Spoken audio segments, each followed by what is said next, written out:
Hari ini kita belajar tentang farmasi komunitas, tentang apotek ya. Sebelumnya Ibu share dulu peraturan-peraturan. Oke. Terkait farmasi komunitas. Apakah sudah terlihat? Halo. Sudah Ibu. Oke, terima kasih. Baik, jadi peraturan Menteri Kesehatan ya nomor 73 tahun 2016 tentang standar pelayanan kefarmasian di apotek. Jadi dalam melakukan praktek ya, kita tentunya harus mengikuti peraturan-peraturan yang dikeluarkan oleh pemerintah ya. Jadi berdasarkan undang-undang yang ada dan peraturan Menteri Kesehatan, maka kita lihat di memutuskan ya, menetapkan peraturan Menteri Kesehatan tentang standar pelayanan kefarmasian di apotek. Ya, dalam peraturan ini dimaksud apotek adalah sarana pelayanan kefarmasian tempat dilakukan praktek kefarmasian oleh apoteker. Ya, standar pelayanan kefarmasian. Nah, ini yang sering adik-adik angkat ketika adik-adik berbicara tentang pelayanan di apotek.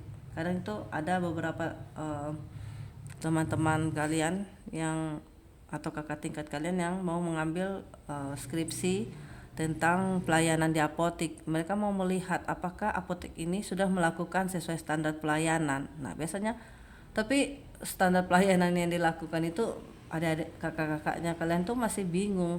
Nah, standarnya itu seperti apa gitu loh. Nah, setelah ukurnya dari peraturan-peraturan yang ada ya toh. Peraturan-peraturan yang tertera pada apa nanti habis ini, setelah ini kita bahas ya petunjuk ke pelayanan kefarmasian. Jadi sudah dikeluarkan oleh Kementerian standar pelayanan kefarmasian di apotek. Kita bahas satu-satu ya. Kita lihat pengertiannya dulu menurut peraturan menteri. Jadi standar pelayanan kefarmasian adalah tolak ukur yang dipergunakan sebagai pedoman ya bagi tenaga kefarmasian dalam menyelenggarakan pelayanan kefarmasian ya.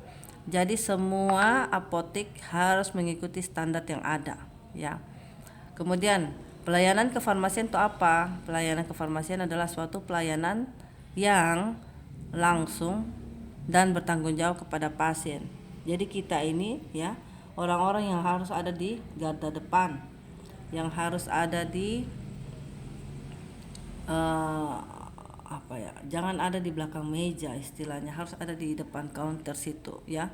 Jadi kita yang harus langsung ya, suatu pelayanan langsung dan bertanggung jawab kepada pasien ya, yang berkaitan dengan sediaan farmasi dengan maksud mencapai hasil yang pasti untuk meningkatkan mutu kehidupan pasien. Jadi kalau kita bertemu langsung dengan pasien, kita bisa lihat kondisinya dia, kemudian kita bisa lihat apa yang dia alami gitu loh. Nah, ketika kita melihat kondisi pasien, maka kita tuh akan berempati. Kemudian kita tuh akan merasa, wah, pasien ini adalah tanggung jawab saya. Jadi saya harus berusaha sehingga dia tuh bisa dengan obat yang sudah diberikan oleh misalnya dari resep dokter, maka dia akan sembuh. Kemudian kalaupun dia membeli obat secara swamedikasi, maka itu adalah tanggung jawab kamu juga untuk memberikan obat yang pilihan yang tepat sehingga dia bisa merasakan manfaat dari pengobatannya dia gitu. Resep adalah permintaan tertulis dari dokter atau dokter gigi kepada apoteker baik dalam bentuk paper maupun elektronik untuk menyediakan dan menyerahkan obat bagi pasien sesuai peraturan yang berlaku.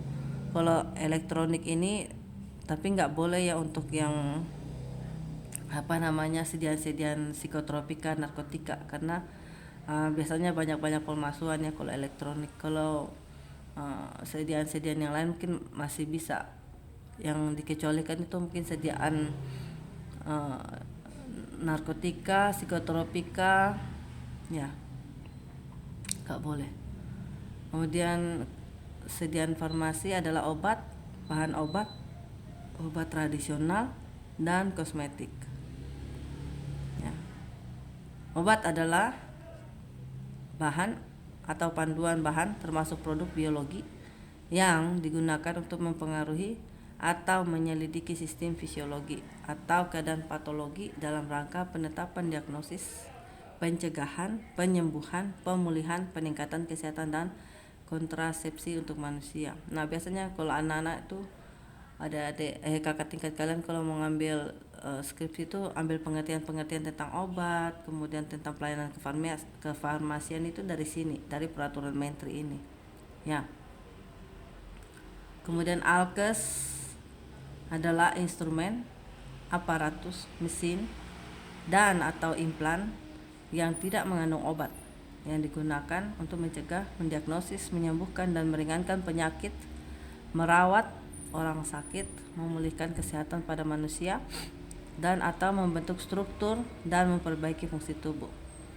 Dan bahan medis habis pakai, apoteker adalah, nah kalian lulusan sarjana farmasi masuk ke dalam tenaga teknis kefarmasian, ya, adalah tenaga yang membantu apoteker dalam menjalani pekerjaan kefarmasian yang terdiri atas sarjana farmasi, ahli media farmasi, atau analis farmasi, ya, D3 farmasi, atau yang lulusan SMK. Oke, kemudian Kepala Badan POM, Menteri. Oke, kita masuk ke standar, ya. Pasal 3, ya, standar pelayanan kefarmasian di apotik meliputi yang pertama, standar pengelolaan sediaan farmasi, ya. Jadi standar yang harus dilakukan oleh semua apotik, ya. Pertama, pengelolaan sediaan farmasi, alkes, dan bahan medis habis pakai. Yang kedua adalah pelayanan farmasi klinik, ya. Jadi kenapa untuk kurikulum yang saat ini kami sudah memasukkan pelayanan farmasi klinik ini ke dalam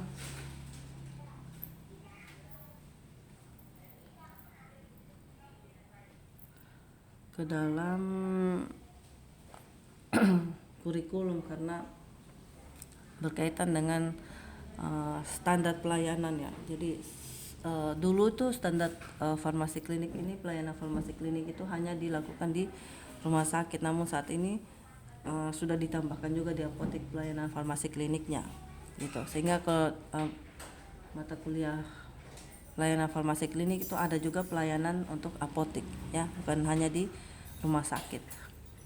Oke, kita lanjut, ya. Pasal 3 ayat 2. Pengelolaan sediaan farmasi, alkes, dan bahan medis habis pakai sebagaimana dimaksud pada ayat 1 meliputi apa saja. Jadi kalau kalian mau melihat standar pelayanan kefarmasian, maka semua aspek ini harus masuk, ya, di dalam penelitian kalian, ya. Apa saja perencanaan, mulai dari perencanaan, ya, orang kan semua merencanakan dulu, ya, mau beli apa, mau menyiapkan apa di apotek nantinya. Kemudian barangnya diadakan atau dipesan, ya, kemudian diterima, ya, penerimaan, penyimpanan, kemudian bagaimana pemusnahannya apabila obatnya kadaluarsa, ya. Kemudian pengendalian dari hama, pengendalian dari pencuri, ya. Kemudian pencatatan dan pelaporan. Jadi semua aspek ini A sampai G ini harus masuk di dalam standar pelayanan kefarmasian ketika kalian mau meneliti, ya. Kemudian untuk pelayanan farmasi klinik sebagaimana dimaksud pada ayat 1, maka apa saja yang bisa kalian perhatikan ketika kalian mau melihat pelayanan farmasi kliniknya, ya. Yang pertama, pengkajian resepnya, ya. Kemudian yang kedua, dispensingnya. Yang ketiga, pelayanan informasi obatnya. Yang keempat, konseling. Yang kelima, pelayanan kefarmasian di rumah atau home care, ya, home pharmacy care. Jadi kok bisa Ibu? Hal ini sebenarnya sudah dilakukan lama, dari sejak Ibu kuliah dulu tuh pelayanan home care ini sudah ada. Jadi teman-teman yang ada di Jawa sana itu sudah pada melakukan home care ini. Jadi mereka sudah punya catatan ya pasien medical record, mereka punya nomor telepon pasien. Jadi mereka tinggal hubungi saja, misalnya Tuan Anton, selamat pagi, apakah hari ini sehat? Oh ya sehat.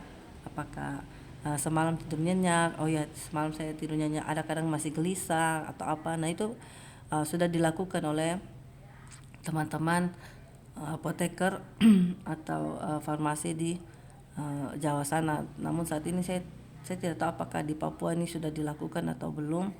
Saya berharap sih sudah dilakukan ya, karena memang home care ini sangat baik dalam meningkatkan relasi antara tenaga farmasi dengan pasien gitu. Kemudian pemantauan terapi obat ini juga penting untuk apa? Untuk mencapai efek klinis atau efek terapi yang diharapkan ya toh. Tanya apakah sudah minum obatnya hari ini, atau kemarin sudah minum obatnya, tadi malam sudah, oh ya sudah, terus gimana rasanya, nah, kayak gitu. Nanti kita pantau sudah tinggal berapa obatnya. Nah kalau pasiennya bilang dia sudah minum, tapi kalau kita hitung jumlah obatnya masih belum berkurang, maka dia bohong begitu. Nah itu kita harus pantau, itu berarti nanti efek terapinya nggak akan tercapai. Itu kita udah bisa lihat. Kemudian kita lihat efek samping ya, jadi dimonitor efek samping obat ya. Ada beberapa pasien yang minum obat jangka panjang, nah itu kita harus monitor ya. Kemudian ketentuan lebih lanjut mengenai pengelolaan sediaan farmasi, alkes, dan pelayanan farmasi klinik sebagaimana dimaksud akan tercantum dalam lampiran ya, yang merupakan bagian tidak terpisahkan dari peraturan menteri ini. Oke. Jadi kita lanjut turun ke bawah. Penyelenggaraan pasal 4 ya, penyelenggaraan standar pelayanan kefarmasian di apotek harus didukung oleh ketersediaan sumber daya kefarmasian ya. Jadi kalian ini adalah calon sumber daya farmasi yang nantinya akan bekerja dimanapun ya, dimanapun kalian berada, mau di apotek, mau di puskesmas, mau di rumah sakit ya, mau di dinas kesehatan, mau di balai pom, mau dimanapun ya, kalian tuh adalah sumber daya kefarmasian yang berorientasi kepada keselamatan pasien ya. Ingat ya, keselamatan pasien itu yang utama. Selalu tanamkan dalam diri kalian keselamatan pasien itu yang utama ya. Jadi kalau ada promosi sana promosi sini, kalian jangan tergiur ya. Biasanya nih dari pengalamannya ibu, kalau misalnya ada promosi ya dari satu pabrik itu pabrik obat, nah ibu kalau pakai antibiotik ini, kalau diresepkan dari dokter gitu, diresepkan misalnya pasiennya tuh ndak ada infeksi, nah tapi sama dokter diresepkan antibiotik. Nah seperti itu kan nggak bagus diresepkan tanpa ada indikasi. Nah kemudian diresepkan sehingga pasiennya minum, padahal kan sebenarnya pasiennya tidak ada infeksi. Nah itu sebenarnya satu hal yang bisa membuat obat itu resisten karena memberikan tanpa indikasi ya toh. Nah kemudian itu hal-hal yang bisa kalian pantau kan. Kalau dia sudah resisten antibiotiknya kan nggak bisa diselamatin lagi pasiennya. Tahu di Jawa sana tuh banyak pasien yang sudah meninggal karena resisten antibiotik. Itu sudah banyak sekali kasusnya. Jadi sudah resisten antibiotik A, B, C sampai di obat-obat dewa. Kalau kita bilang antibiotik itu yang paling obat dewa itu sudah tidak mempan, sudah resisten semua. Jadi tenaga farmasi, dokter, perawat yang ada di sana tinggal melihat saja itu pasiennya meninggal di tempat. Seperti itu. Jadi karena percuma kamu mau kasih antibiotik apapun sudah resisten kan. Kalau di Jawa sana kan sudah ada kultur bakterinya, jadi mereka ambil kultur dari si pasien, kemudian dikultur, kemudian sudah diuji sensitivitas terhadap antibiotiknya juga. Nah ketika sudah diuji ternyata semua sudah resisten. Nah apa yang mau diperbuat? Ya nggak bisa buat apa-apa karena sudah resisten, mau diapain gitu. Mau dikasih, mau diinjeksikan juga nggak akan mempan, tuh kumannya nggak akan mati kan udah terbukti dari kultur. Ngapain capek-capek kamu kasih di antibiotik, bom-bom biaya lagi, tambah banyak lagi kan. Sudah di kultur aja bakterinya nggak mati ya kan. Kemudian nah hal seperti itu kan akhirnya keselamatan pasien itu kan baru jadi mikir kan kitanya, ih kok bisa ini orang sampai resisten ya antibiotik. Saya tuh sampai mikir gitu loh, kok bisa ya. Tapi zaman tahun saya 2000 itu aja, ketika saya baru masuk kuliah itu saya sudah tahu bahwa di rumah sakit besar di Jawa sana itu sudah resisten, namanya amoxicillin sudah resisten, golongannya cephalosporin sudah resisten. Jadi zaman itu sudah main, zamannya saya 2004 ya, itu sudah main sampai ke carbapenem, imipenem. Itu kalian tahu, itu menurut saya itu obat dewa ya, itu obat dewa yang kalau sudah sampai pasien pakai obat itu di rumah sakit itu ya, otomatis itu sudah maksudnya itu sudah parah gitu loh, sudah parah pasiennya, itu sudah pakai obat sembarangan, antibiotiknya sudah minum sembarangan ya, minum tanpa sesuai dengan aturan ya. Jadi minum harusnya tiap 8 jam, tiap 12 jam, tapi dia minum suka-suka. Dia mau minum jam 7 pagi, habis itu dia mau minum jam 12 siang, habis itu dia mau minum lagi jam 5 sore karena dia makan sore jam 5. Itu suka-sukanya. Itu hal itu kan bikin resisten kan antibiotiknya. Nah, ketika sudah resisten seperti itu, terus kalau carbapenem, imipenem sudah masuk di tahun itu ya, di zamannya saya itu sudah masuk, maka saya pikir ini nggak lama nih, 5 tahun lagi sudah resisten semua obat nih rumah sakit ini gitu. Dan beneran saat-saat ini kan yang saya sudah tinggal lihat itu, tinggal saya dengar berita dari teman-teman itu di WA, aduh dikirim fotonya tuh, ini pasien sudah resisten antibiotik, sudah tidak bisa ngapa-ngapain kita ini. Jadi mereka tuh yang cuma tinggal berdoa saja, tinggal tunggu mujizat gitu. Kalau tidak ya sudah, berarti Tuhan sayang, Tuhan panggil. Gitu aja. Karena semua antibiotik sudah nggak mempan lagi untuk pasien itu, maksudnya gitu. Jadi kalian punya tugas mulai saat ini, ketika kalian bekerja nanti ya di tempat praktek kalian masing-masing, tolong taruh dalam jiwa kalian itu ya, kalian itu adalah penyelamat pasien. Jadi benar-benar belajar itu ya, belajar itu bukan untuk ujian, tapi belajar untuk ketika nanti kamu bekerja di tempat kerja kamu itu punya jiwa untuk menyelamatkan pasien ya. Semua orang yang datang berobat ke tempat kamu adalah pasien kamu, dan kamu harus peduli dengan mereka. Kalau mereka selamat, itu upahmu besar di surga gitu. Kalau mereka mati karena kamu tidak memperhatikan waktu mereka minum antibiotik saja, nah itu nanti kamu kalau mati, kamu akan dipanggil Tuhan, kamu akan dihakimi oleh Tuhan ya toh. Dulu waktu kamu kuliah bagaimana? Kenapa kamu tidak tahu itu antibiotiknya minumnya berapa kali sehari? Ya, berapa dosisnya kamu nggak tahu. Sudah gitu kamu kasih lagi ke pasien, kamu tidak pantau lagi apakah dia minumnya bagaimana, ya kan? Maka kamu akan menanggung dosanya juga. Begitu. Jadi saya tuh selalu menekankan kepada kalian belajar itu bukan untuk ujian. Ya, ujian mah cuma nilai aja, tapi belajarlah untuk diri kalian sendiri. Ketika nanti kalian bekerja itu loh, jadi yang lebih saya utamakan tuh ketika nanti kalian bekerja, tolong ilmu ini jangan kalian lupakan. Biasa saya selalu sampaikan ke kakak kalian tuh kalau yudisium, bukan yudisium, sidang skripsi itu saya selalu bilang, tolong ilmunya ini jangan dilupakan. Kalau misalnya kalian bekerja di suatu tempat praktek kalian nanti, tolong kalian bawalah ilmu yang sudah kami berikan ini untuk kalian bekal, untuk kalian praktek di tempat kalian nanti, seperti itu. Jadi karena dari sejak saya masuk farmasi itu saya benar-benar sudah punya beban ya, satu beban buat saya ketika nanti saya lulus ini, saya harus bisa menyelamatkan orang-orang di sekitar saya ya. Jadi kalau ada yang tanya om atau tante saya atau tetangga saya tanya, ini obat apakah? Tadi saya dari dokter tapi saya tidak tahu ini dokter kasih resep obat apa saja, karena dokter tuh nggak jelasin juga sakitnya apa ya toh. Jadi nanti saya bilang, oh ini untuk sakit ini, sakit ini. Nanti yang ini diminumnya pagi, yang ini minumnya siang, yang ini minumnya malam. Apalagi kalau dia bawa 9 obat atau 10 obat. Nah itu bingung lah dia. Mau minum yang mana, masa mau minum 10 obat sekaligus kan nggak bisa. Interaksinya pasti banyak. Jadi saya akan mengecek dan oh yang ini bisa minum pagi, yang ini pagi, yang ini siang, yang ini nanti malam aja.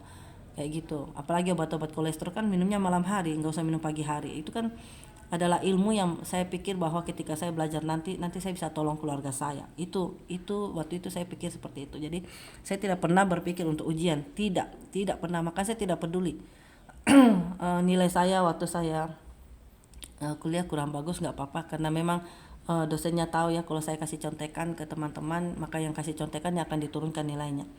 Begitu. Jadi saya banyak terlalu baik hati sih menolong teman-teman ketika ujian. Jadi saya belajar, saya baca ya, saya benar-benar baca dan saya pahami semua tentang obat-obat yang ada gitu. Jadi saya merasa bahwa ketika saya lulus sarjana farmasi, oke, ilmu saya sudah cukup nih. Saya benar-benar bangga sama diri saya bahwa kamu tuh ketika kamu sekolah, saya punya pikiran tuh bukan untuk ujian, tapi saya punya pikiran untuk bekal di masa depan saya. Jadi ilmu itu buat saya akan berguna suatu saat nanti. Itu yang saya tanamkan di dalam diri saya ya. Saya tidak tahu kalian mikirnya apa ya, tapi saya berharap kalian juga punya pemikiran yang sama ya dengan ibu sehingga kalian tidak akan menyesal ketika kalian sudah yudisium.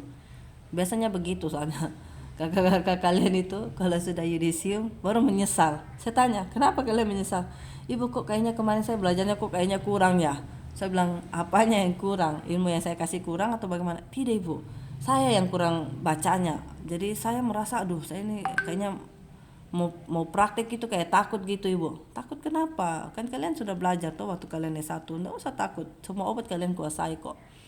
Iya ibu, justru karena itu saya tidak baca baik-baik kemarin 4 tahun saya belajar itu bu. Jadinya saya sekarang mau bekerja tuh kayak takut gitu bu. Takutnya ndak tahu ini obat apa, nanti kalau ditanya pasien ini obat apa. Ya nanti belajar lagi toh, saya bilang begitu. Nanti pas kamu praktek di apotek kamu baca-baca lagi di brosur-brosurnya, saya bilang begitu. Mau bagaimana? Ya toh kan tidak mungkin saya suruh kamu mengulang lagi 4 tahun lagi masuk lagi farmasi. Kan nggak mungkin. Jadi ya lanjutkan saja. Nanti selama kamu praktek atau kamu bekerja di tempat kerja kamu, ya kamu banyak baca brosur, saya bilang begitu. Banyak baca, kamu harus banyak pelajari lagi. Kalau yang kemarin kamu belum sempat belajar, kamu pelajari lagi. Tidak ada kata terlambat kan. Gitu saja sih. Gitu. Jadi jangan sampai sudah lulus S1 tapi masih menyesal. Menyesalnya apa? Belum belajarnya baik-baik gitu. Makanya ketika saya optimis ya, saya akan pulang dan berpraktek, saya optimis banget. Saya pergi pulang praktek di Ambon itu, saya bekerja di apotek ya. Apotek itu besar banget. Ada 8 dokter praktek di situ. Bayangkan 8 dokter praktek yang terkenal lagi di Ambon ya. Jadi itu tempat praktek saya itu ternyata saya nggak tahu kan. Jadi saya baru pulang terus saya sampaikan ke dinas kalau saya butuh pekerjaan. Jadi orang dinas sampaikan ke apotek-apotek yang ada yang membutuhkan tenaga apoteker. Ada apoteker baru masuk nih. Kemudian saya berikan lamaran saya masukin lamaran, saya dipanggil interview segala macam. Apakah kamu sudah siap praktek? Oh siap, saya bilang begitu. Kemudian oke. Terus saya diterima di tempat kerja saya. Kemudian saya bekerja, saya di depan konter langsung, saya nggak mau di belakang, saya nggak mau meracik, enggak. Saya pikir meracik itu adalah urusan asisten ya. Jadi saya cuma sampaikan ke mereka bahwa saya bikin SOP-nya langsung. Saya bikin SOP ketika mereka membuat obat itu ya. Jadi saya mungkin ada masuk sekitar 2 minggu di dalam peracikan. Saya lihat dulu apa sih yang mereka lakukan di dalam, sehingga saya bisa perbaiki apa yang sehingga tidak terjadi kesalahan gitu. Karena saya melihat wah ini kayaknya ada yang salah nih pada saat mereka sabar ya, masih berisik nih. Oke, kita lanjut. Jadi saya masuk dulu di dalam, kemudian saya lihat wah ini kayaknya ada yang salah nih gitu. Jadi saya merubah aturannya, saya bikin SOP-nya, saya tempel karena saya di situ apoteker, sehingga saya bertanggung jawab. Saya bilang gitu, nanti kalau ada balai pom datang saya akan dipanggil, bukan kalian. Jadi kalian harus ikut aturan saya bilang begitu sama semua yang ada di situ. Itu padahal yang sudah bekerja di situ tuh udah 20-an tahun. Saya tidak peduli. Saya bilang biarpun kalian sudah bekerja 20 tahun di sini, tapi aturan harus ikut saya. Karena kalau ada balai POM, ada pemeriksaan, ada terjadi sesuatu dengan pasien, saya akan dicari, bukan kalian. Saya bilang begitu. Jadi kalian harus ikut aturan yang saya buat. Saya tempel semua aturan SOP-nya, mulai dari dia terima resep, apa yang harus dia kerjakan dulu, ya. Dia memberikan harga, kemudian dia tanya lagi ke pasiennya. Pasien mau harga sekian, oke. Pasien sanggup bayar, oke. Karena biar tidak terjadi kesalahan ulang-ulang, karena biasanya mereka udah racik, udah ini, terus pasiennya bilang waduh uangnya nggak cukup, itu kan repot, ya kan nggak mungkin mau dikurangi yang mana coba, sedangkan sudah terlanjur dibikin racikan, sudah dibikin dalam bentuk puyar, apalagi obatnya udah di cut, udah dibuka dari tabletnya, dari apa namanya tuh, dari um, apa namanya tuh, pembungkusnya lah istilahnya, ya kan. Nah hal itu kan merugikan apotek sebenarnya. Kalau kalian punya apotek, kalau seperti itu kan merugikan, ya kan. Jadi kemudian tanyakan apakah pasiennya mau atau sanggup membayar resepnya dengan sekian. Kalau dia sanggup, oke, silakan dilanjutkan untuk diracik. Nah ketika meracik pun itu kalian bayangkan saja, satu tempat praktek saya itu 8 dokter praktek, sekali datang itu resep itu waduh lebih dari 100 resep kami itu per hari, ya. Karena pasiennya rame banget. Kami kan apotek itu punya 3 lantai, jadi lantai 1, 2, 3 itu dipakai praktek dokter semua gitu. Kemudian apa namanya ya itu, kemudian waktu peracikan pun jangan sampai bersebelahan dengan tetangganya, karena biasanya mereka itu kalau bersebelahan itu yaitu apa namanya itu, mereka karena tidak pakai nomor sih.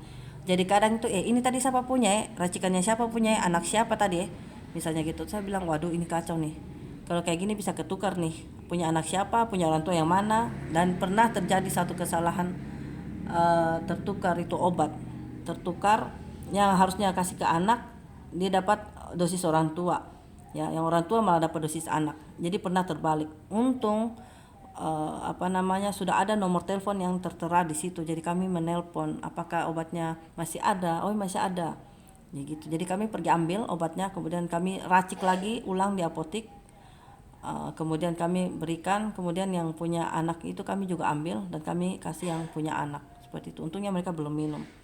Nah itu apa namanya tuh, selesai praktek malam itu ya, kami sempat mengecek gitu loh, wah kayaknya tadi ada yang tertukar, akhirnya telepon dan kami menukar kayak gitu. Nah dari situ saya bikin aturan lagi, oh kalau gitu bikin nomor.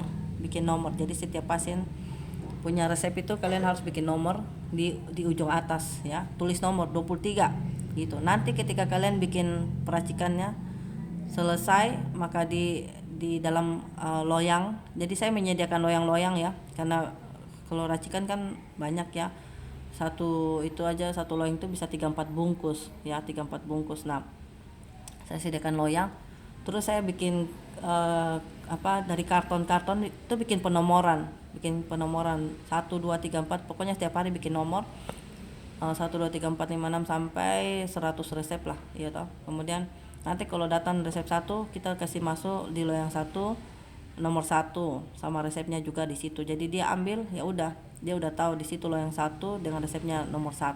Jadi nggak akan tertukar lagi. Karena kalau mereka taruh di dalam, kalian tahu sudah jejer-jejer nih, bingung lah itu yang di depan counter. Ini tadi pasien mana punya kayak gitu, itu kan repot kayak gitu, ya kan.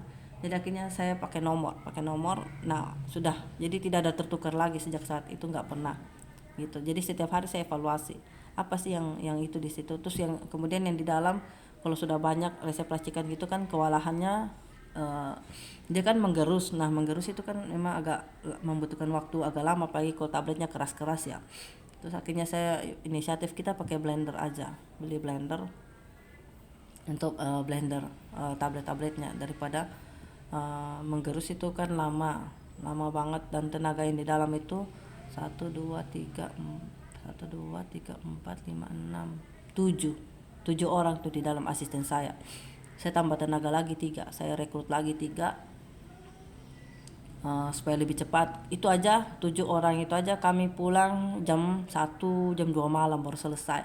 Pulang dari apotik. Kemudian kalau saya tambah 3 lagi, kita pulang sekitar jam setengah 12 lah. Setengah 12 itu baru kita pulang. Tapi lumayan lah daripada kita pulang jam 2 malam gitu. Jadi itu ya hal-hal yang bisa kita lakukan ya ketika kita praktek nanti, ketika kita menjadi seorang apoteker itu. Ada hal-hal yang bisa kita kurangi kesalahannya. Kemudian baru saya keluar di depan counter, saya lihat lagi ini apa yang masalah lagi di sini kayak gitu. Nah hal-hal seperti itu sudah jadi pengalaman sih buat saya. Jadi saya sudah biasa gitu loh mengecek kayak gitu-gitu. Kemudian di distribusi juga begitu. Saya masuk, apa ini, kenapa kerugian begitu banyak. Pertama yang saya lakukan kan saya cek dulu. Saya mau ngadain obat ya toh, mau rencana obat ini mau ngapain. Saya ambil dulu dong perencanaan yang kemarin, yang setahun kemarin pemesanannya gimana, keluarnya gimana. Saya lihat trendingnya dulu gitu. Kemudian baru saya pesan, oke kalau gitu saya mau pesan ini gitu. Kemudian saya lihat setiap tahun tuh kok ada kerugian sekian ratus juta, banyak banget. Itu kenapa? Saya cek, oh ternyata ada obat yang dikeluarkan tuh yang salah gitu loh. Jadi harusnya mintanya yang Dulcolax, misalnya Dulcolax yang isinya 5. Kadang itu teman-teman yang di dalam salah lihat karena kotaknya mirip, jadi mengeluarkan yang isi 10 kah kalau nggak salah. Kotaknya mirip banget, ukurannya sama, ininya sama. Jadi saya pisahkan antara yang 5 dan itu dengan ada kasih tengah-tengahnya ada obat lain. Baru saya tulis di situ ini yang isi berapa, ini yang isi berapa, supaya mereka nggak salah ambil gitu. Nah kemudian ruginya itu lagi nama yang sama itu mereka salah ambil kayak gitu. Ada nama yang sama, salah baca, cepat-cepat salah ambil. Nah kayak gitu. Jadi itu kerugian perusahaan tuh sekitar 200 juta per tahun. Dan menurut saya itu besar, sehingga saya mengurangi hal-hal demikian. Saya bikin lagi SOP, saya bikin SOP seperti yang saya sudah pernah ceritakan. Saya sampai berkelahi dengan manajer gara-gara dia tidak mau saya punya SOP. Jadi saya bilang, kalau gitu nanti kalau ada balai pom bapak saya panggil, saya bilang begitu. Dia bilang iya, oke saya panggil. Ketika ada balai pom saya panggil beliau, saya bilang begitu. Sudah, saya orangnya kalau gampang sih kalau saya bekerja di situ, karena saya adalah penanggung jawab, saya punya nama di situ, saya yang dipakai namanya, maka saya akan bertanggung jawab di situ. Jadi semua yang ada di situ harus mengikuti aturan, ya, bukan aturan yang saya buat suka-suka, tidak, tapi SOP yang saya buat berdasarkan peraturan sehingga mengurangi kesalahan-kesalahan itu, gitu. Kemudian ya itu cerita tentang bagaimana ketika kita bekerja nanti. Saya harap kalian bisa belajar dengan baik ya, supaya nanti kalau kalian, kan saya tidak mungkin toh ke kampung-kampung untuk menolong sesama sesama pasien ya toh. Saya ke kampung paling kalau kami melakukan pengabdian hanya di salah satu kampung atau 2 kampung aja, tapi yang sisanya ya kalian yang akan turun ke masing-masing kampung-kampung kalian. Nah kalian tuh harus belajar baik-baik ya, karena ke depan kan kalian tidak tahu masalah apa yang akan kalian hadapi, tapi paling nggak kalau kalian punya bekal ilmu itu akan bermanfaat buat kalian. Saya yakin bahwa semua ilmu yang kalian dapatkan saat ini itu bekal yang nantinya tidak akan sia-sia buat kalian. Tidak ada ilmu yang tidak bermanfaat gitu. Suatu saat pasti akan ada manfaatnya. Kemudian kita turun ke pasal 4 ayat 2, sumber daya kefarmasian sebagaimana dimaksud pada ayat 1 meliputi sumber daya manusia, yang kedua adalah sarana prasarana. Kita lanjut lagi. Kita lihat mutu ya.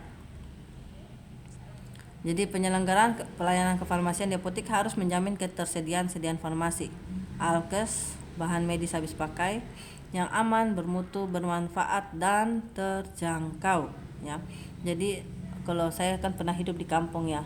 Jadi orang tua saya punya toko obat, sehingga kami itu ketika ada masyarakat yang sakit, nah kami memberikan obat, tapi mereka barter dengan ubi, kumbili, apalagi hasil-hasil tanah. Jadi karena di zaman saya itu uang sangat sulit. Jadi bagi mereka yang nggak punya uang, mereka bisa barter dengan barang apapun gitu, boleh gitu.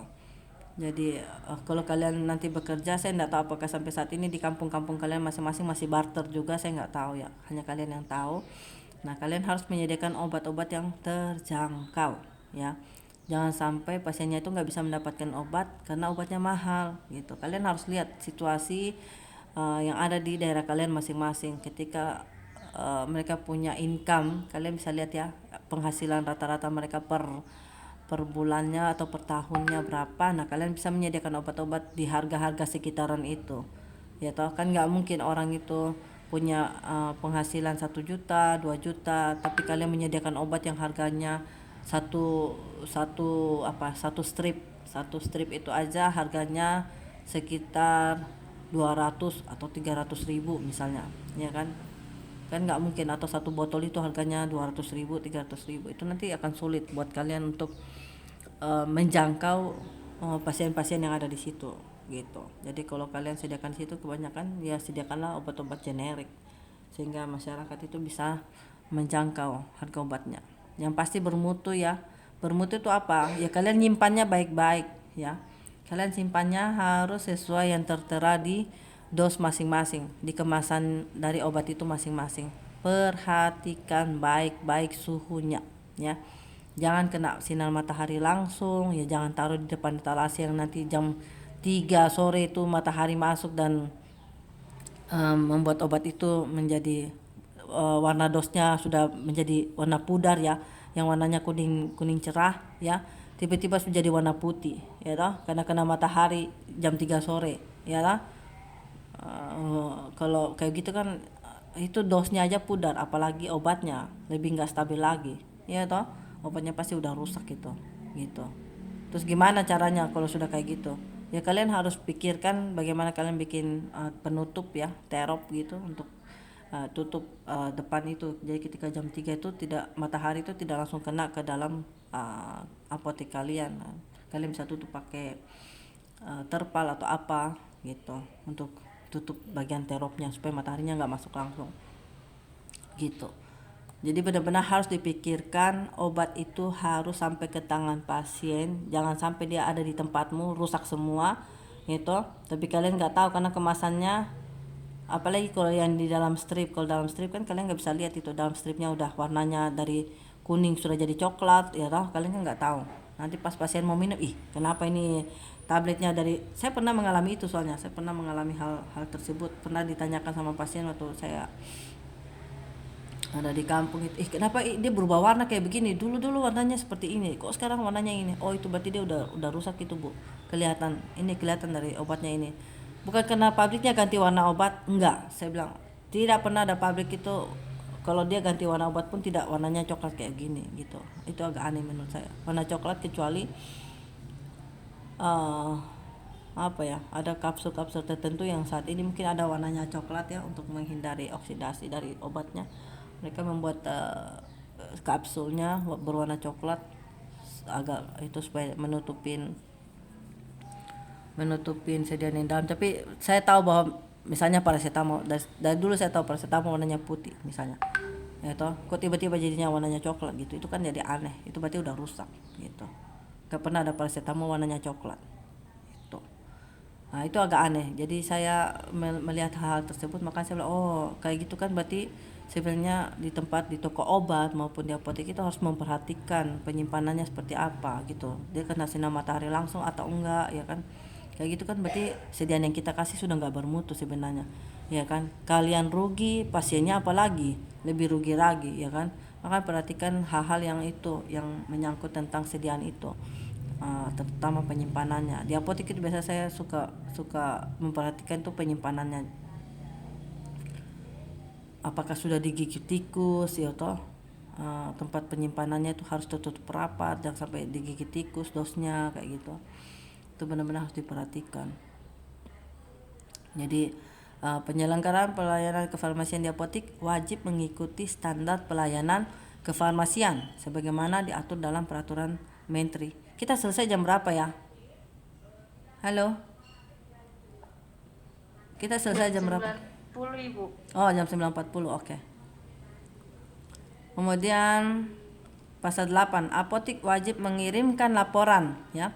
Laporan pelayanan kefarmasian secara berjenjang kepada Dinas Kesehatan Kabupaten Kota, Dinas Kesehatan Provinsi, dan Kementerian Kesehatan.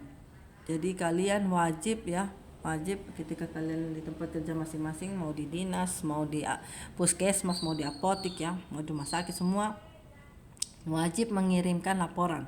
Ya di PBF juga gitu, mengirimkan laporan. Sekarang sudah ada laporan elektronik, jadi tinggal kirim file via aplikasi ya. Apotek juga sudah ada sekarang, semua sudah pakai aplikasi. Jadi untuk mau lapor ke Dinkes sudah menyediakan aplikasi, tinggal bikin laporannya masuk ke aplikasi. Mau lapor ke Balai POM juga sudah ada aplikasi, tinggal lapor ke sana. Mau lapor ke kementerian sudah ada aplikasi. Jadi sekarang lebih enak, tidak perlu kirim hard copy-nya lagi ke sana. Biasakan kita kirim hard copy ke Jakarta gitu. Jadi sekarang tinggal kirim lewat aplikasi. Kemudian apabila ditemukan hal-hal yang kurang baik, maka akan dilakukan pembinaan ya kepada apotik yang melakukan yang belum mengikuti standar pelayanan ya. Itu akan dibina, diawasi ya oleh Badan POM maupun oleh Dinkes. Kemudian pelaksanaan pembinaan dan pengawasan pada ayat 1 sebagaimana dimaksud dapat melibatkan organisasi profesi. Jadi kalau kalian PAFI ya, kalau lulusan sarjana farmasi itu akan masuk ke PAFI ya. Kalau yang apoteker itu masuk di IAI. Kemudian ini sudah ada di sini pengawasan ya. Pengawasan selain dilakukan oleh Menteri, Kepala Dinas Provinsi dan Kabupaten sebagaimana dimaksud, khusus terkait dengan pengawasan sedia informasi dan pengelolaan sedia informasi sebagaimana dimaksud pasal 3 ayat 1, maka dilakukan juga oleh Kepala BPOM ya, sesuai dengan tugas dan fungsi masing-masing. Jadi pengawasan itu ada di BPOM ya. BPOM selalu suka sekali berkunjung dia. Kalau distributor tuh 1 tahun bisa 2 kali, kalau di apotek itu 1 tahun ya, kayak apoteknya Ibu Ira itu bisa 3 kali gitu. Jadi benar-benar Balai POM itu melaksanakan kewajibannya ya. Jadi benar-benar Balai POM itu melaksanakan tugas dan kewajiban mereka ya. Mereka memantau, mengawasi ya peredaran obat yang ada gitu. Nah, biasanya kalau Balai POM datang tuh paling takut itu teman-teman. Kalau saya sih nggak pernah takut sih kalau Balai POM datang, karena saya sudah melakukan sesuai prosedural. Jadi ketika di apotek gitu ya, semua saya file ya, ada resep dokter saya file ya, kemudian SP semua yang saya pesan ke PBF ya, SP dan fakturnya saya file masing-masing per bulan malahan. Jadi dari tanggal 1 saya file sampai tanggal 30 saya susun rapi setiap harinya fakturnya. Kemudian resep-resepnya saya susun rapi per bulannya, terus saya simpan di karton karena saya tidak punya tempat penyimpanan untuk resep dan itu ya. Kemudian saya simpan, nanti kalau ada pemeriksaan saya tinggal buka, oh mereka mau perlu apa, mau cari apa, mereka lihat oh ada pengeluaran obat yang nggak betul ini ada di apotek kamu katanya gitu, kamu beli obatnya dari PBF misalnya sekian banyak, coba saya lihat, ini saya bisa buktikan, ini silakan lihat pemesanan saya, kemudian ini yang saya keluarkan, saya tulis. Jadi setiap obat itu yang keluar itu kami tulis per bulannya dia keluar berapa banyak ya. Kan setiap hari resep keluar kan nggak mungkin kan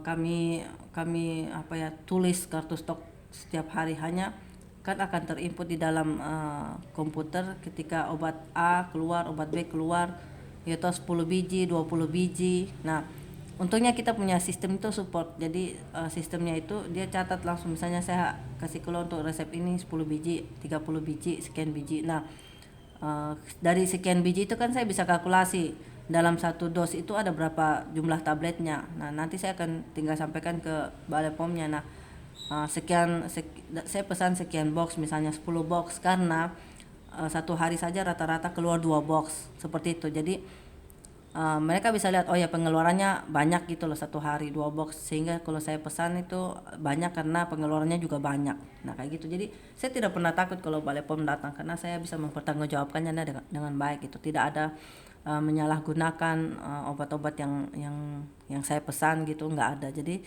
saya tenang-tenang saja kalau Balai POM datang seperti itu. Jadi kalian tidak usah khawatir kalau semua sudah sesuai prosedur, kamu sudah simpan sesuai aturan ya. Harusnya kamu simpan obat-obatan itu kalau di distributor itu jangan langsung kena lantai ya. Jadi dos obat itu nggak boleh langsung kena lantai karena lantai kan lembab ya. Apalagi di entrop kan daerah rawa ya, jadi lembab. Nah itu bisa bikin dos obat bagian bawahnya dos obat itu bisa basah gitu loh, lembab. Nah itu harus dikasih palet ya, harus dikasih papan palet namanya, baru kalian bisa taruh susun dos obat di atas palet itu. Nah itu aturannya gitu. Kemudian aturan lagi kalau kalian simpan cairan harus dipisahkan dari yang tablet, tidak boleh bersebelahan. Nanti akan kalau ada pecah atau apa dia bisa merembes ke tablet di sebelahnya, kan itu akan terkontaminasi istilahnya.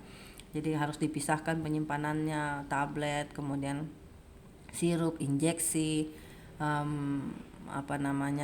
yang harus ada di suhu dingin. Nah itu harus dipisahkan. Jadi benar-benar kalau kita sudah ikut aturan ya, sudah ikut aturan tuh nggak usah khawatir. Balai POM mau datang ya silahkan, mau periksa aja gitu. Dia masuk silahkan, saya bilang silahkan masuk. Dia mau ngecek kan misalnya beliau mau mengecek apakah menyimpan saya sudah sesuai SOP, ya udah silakan aja masuk dilihat gitu.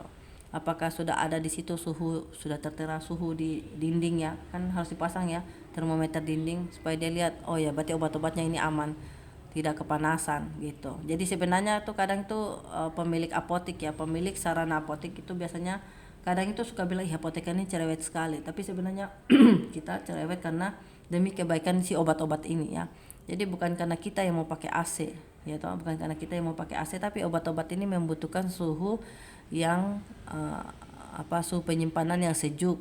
Nah suhu penyimpanan yang sejuk itu bagaimana ya, harus ada satu AC di dalam ruangan penyimpanan itu supaya kestabilan dari obat-obat ini baik seperti itu. Nah biasanya mereka pikir PSA-nya ini berpikir bahwa kami ini membutuhkan AC untuk supaya kami nggak kepanasan, bukan, tapi sebenarnya untuk obat-obat ini supaya tidak rusak seperti itu. Jadi kalian bisa kasih alasan, kalian bisa buka di kemasannya, kalian tunjukkan ke kemasannya ke pemilik sarana apotiknya, ini loh dia harus disimpan di suhu ini. Nah bagaimana caranya? Nah kalau kita taruh AC suhunya akan stabil di suhu sekian sampai suhu sekian gitu. Biar perlu pasang termometer supaya PSA-nya lihat oh ya nanti kalau rusak kita rugi bu, ruginya obatnya rusak, pasien kembalikan ke kita, yang kita rugi kan gitu. Jadi kalian kasih pengertian aja ke pemilik apotiknya gitu ya. Kemudian kita lanjut pasal 11 ini ngasih pengawasan Balai POM ya. Nah, pelanggaran yang dilakukan ya, apabila kalian tidak melakukan, sabar ya. Jadi ketika standar pelayanan kefarmasiannya tidak dilakukan dengan baik maka kalian akan dikenai sanksi. Jadi ada peringatan ya, ada sanksi dulu dari Balai POM. Mereka akan membuat surat bahwa apotek ini harus menyediakan misalnya AC ya di ruang peracikan. Kemudian apotek ini harus menyediakan terpal misalnya untuk menutupi obat-obat yang ada di depan konter ya. Kayak gitu. Nanti akan dibikin di situ di suratnya dari Balai POM itu. Kemudian ada sanksi berikutnya lagi kalau tidak didengarkan, dia kunjungan berikutnya kamu belum melakukan, misalnya kamu belum ada alat pemadam kebakaran misalnya, ya kan? Nanti dia akan kasih peringatan kedua, itu belum ada alat pemadam kebakaran di apotek, gitu. Harusnya ada. Kemudian belum ada tempat cuci tangan misalnya di apotek, nah itu nanti ada peringatan lagi. Nanti sampai peringatan 3 ya udah. Peringatan kedua, ketiga, habis itu tempatmu disegel ya, disegel, tidak boleh melakukan kegiatan ya kalau belum melakukan perubahan itu. Nah kemudian kalau sudah baru dia cabut segelnya. Kalau tidak didengarkan lagi maka dicabutlah izin apoteknya, jadi tidak boleh beroperasi lagi apoteknya Jadi ada pernah di AB itu ada dokter yang melakukan praktek, ya praktek yang apa namanya ya, tidak sesuai izin gitu. Nah, ada penemuan oleh Balai POM, sudah dikasih peringatan 1, 2, 3, akhirnya tidak diindahkan dan akhirnya ditutup ya, dokter prakteknya ditutup dan apoteknya juga ditutup seperti itu. Jadi disegel terakhir itu saya dengar sudah dicabut izinnya gitu. Jadi sudah tidak boleh berpraktek, dokternya sudah tidak boleh berpraktek dan apoteknya itu juga sudah tidak boleh beroperasi gitu. Terus gimana Bu apotekernya? Ya apotekernya kalau dia tidak melakukan kesalahan ya dia tetap masih bisa bekerja di apotek lain. Tapi kalau dia juga melakukan kesalahan, maka akan dipertimbangkan apakah dia boleh berpraktek di tempat lain atau tidak, seperti itu ya. Jadi itu kalian harus hati-hati, jangan sampai dokternya membuat suatu ulah yang membuat kalian ikut-ikutan apa namanya ya, ikut-ikutan terseret gitu. Kalau saya orangnya punya prinsip, jadi kalau benar ya harus kita lakukan, kalau salah jangan kita lakukan gitu ya. Kemudian ada peraturan dari 2014 berubah sampai ke peraturan 2016. Oke, sampai di sini ada mau ditanyakan? Ada yang mau ditanyakan nggak? Halo, apakah sudah jelas kah? Sudah jelas? Ada yang mau ditanyakan? Halo. Sudah Ibu. Bertanya dulu sudah, mau tanya apa? Kira-kira ada pengalaman apa yang pernah kalian alami gitu? Waktu kalian di kampung ada apotek yang bagaimana? Coba ada yang bisa kalian ceritakan? Ada yang punya pengalaman? Silahkan, boleh. Atau nanti suatu saat kalau ketemu kasus kayak gini kita harus gimana Bu? Coba Izin Ibu, ya. izin bertanya. Oh silahkan ya.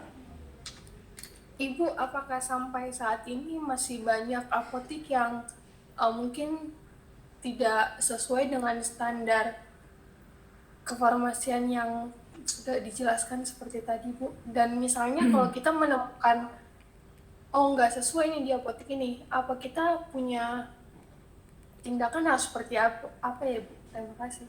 Oke, baik, bagus sekali ya pertanyaannya. Sampai saat ini ya, karena Balai POM rutin melakukan pengawasan kepada apotek-apotek ya, 1 tahun itu bisa 2 sampai 3 kali, maka hingga saat ini apotek-apotek yang belum melakukan standar pelayanan kefarmasian seperti yang tadi Ibu sudah sampaikan, sudah diberikan peringatan ya, sudah diberikan peringatan 1, peringatan 2, peringatan 3 gitu. Nah, kalau mau dibilang apakah semua sudah melakukan, ada yang belum, ada ya. Ada yang belum melakukan pelayanan, standar pelayanan kefarmasian ini dengan baik, ada. Nah, tapi mungkin minor ya, apa namanya itu yang dia lakukan itu misalnya dia lupa menulis kartu stok, misalnya apoteknya karena rame ya, kayak saya gitu ya, apotek saya dulu itu rame banget ya. Jadi kami tuh kadang tulis kartu stok itu di waktu tanggal-tanggal tua. Jadi di atas tanggal 22, 23, nah itu baru kamu mulai tulis kartu stok. Tapi sebenarnya stoknya sudah ada di komputer. Jadi waktu pemeriksaan pun saya bisa menampilkan bahwa ke Balai POM bahwa ini loh stok saya yang ada. Jadi dia lihat, misalnya di situ saya tulis, misalnya nih amoxicillin, di situ ada sisa sekian tablet, misalnya 100 tablet. Nah 100 tablet itu berarti kan satu dos. Nah nanti dia lihat di situ yang ada realnya betul nggak, tinggal 1 box, jangan sampai ada realnya di situ ada 2 box atau masih ada 3 box gitu. Nah itu kesalahan-kesalahan yang seperti itu sih yang biasanya Balai POM temukan. Nah itu nanti tinggal Balai POM tanya, loh ini kok bisa ada sisanya banyak, berarti waktu pengadaannya tidak tercatat dengan baik. Misalnya pengadaannya harusnya 10 tapi mungkin operatornya masukinnya 8 misalnya, sehingga ada kelebihan 2 box misalnya. Nanti kita akan telusuri lagi di faktur. Waktu dia input itu kan ada tanggal fakturnya sekian. Nah, nanti kita cek, oh ternyata masuknya 10 tapi dia input 8, ya udah tinggal diganti di situ. Makanya dia tidak sesuai. Nah, kayak gitu. Jadi sampai saat ini kalau mau bilang sebenarnya apotek-apotek yang sudah ada ini sudah melakukan pelayanan kefarmasian sesuai ya, sesuai dengan peraturan. Kalau untuk ke apa namanya tuh, tapi memang tidak semua apotek ya. Jadi ada 100 apotek, karena belum ada penelitian ya. Nanti saya berharap sih ada penelitian lanjut dari adik-adik ke depan bagaimana apotek-apotek ini apakah sudah melakukan pelayanan sesuai standar gitu ya di Jayapura. Tapi kalau yang dari pemantauan ibu sih, dari hasil laporannya Balai POM yang sering kita diskusikan ya, jadi kami ini sesama teman sejawat sering berdiskusi ya, gimana apotek apakah masih banyak pelanggaran yang dilakukan. Sudah berkurang sih, jadi yang biasanya 30% gitu ya, masih besar, masih banyak kesalahan yang dilakukan, sekarang sudah berkurang, sudah tinggal 20% atau 15%. Nah, itu lebih baik menurut saya gitu. Jadi masih ada kesalahan, pastinya masih ada, dan kita akan terus memantau. Itulah kenapa Balai POM ada sepanjang masa. Kalau tidak begitu kan ya udah, orang hari ini aja bikinnya baik, besok lagi udah berulah lagi misalnya gitu ya tak. Jadi Balai POM itu harus tetap memantau apakah mereka sudah melakukan sesuai standar. Nah, yang kedua, apabila tidak melakukan sesuai standar, dapat peringatan, pastinya dapat peringatan dari Balai POM gitu. Misalnya, oh ya nanti next time tulis kartu stok ya gitu, misalnya tulis kartu stok malam gitu. Apalagi kalau kayak kami gitu, apoteknya rame, pulangnya jam 2 malam, itu baru selesai meracik, gimana caranya coba kami mau tulis kartu stok lagi gitu. Jadi biasanya oke, nanti kami lakukan mungkin satu bulan itu dua kali tulis kartu stok kalau waktu senggang gitu. Dan saya biasanya sih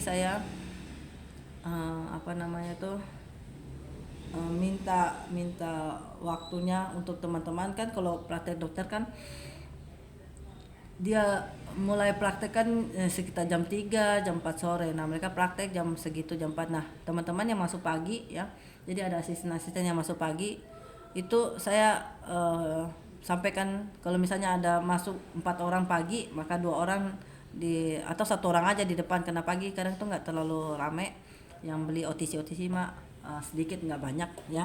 Yang 3 saya karyakan di dalam, jadi ngisi kartu stok di dalam gitu.